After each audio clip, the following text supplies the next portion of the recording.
ஆயுள் ரேகையின் அடிப்பாகத்தில் உற்பத்தியாகும் இரு கிளை ரேகைகள் தன் தாய் தந்தையை குறிப்பதாகும்.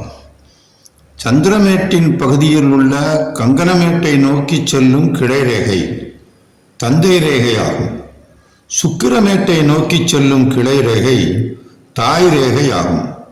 அவற்றின் மீது மேலும் கீழுமாக தோன்றும் சிறு ஒளி ரேகைகளெல்லாம் தாய் தந்தையோடு பிறந்தவர்களை காட்டும். தாய் தந்தையின் ரேகைகளின் மீது ஒரு சதுரம் தோன்றினால் ஜாதகரின் வயதுப்படி அக்கிளை ரேகை தோன்றிய காலகட்டத்தில் தாய் அல்லது தந்தைக்கு கூன் அல்லது முடம் உண்டாகும்.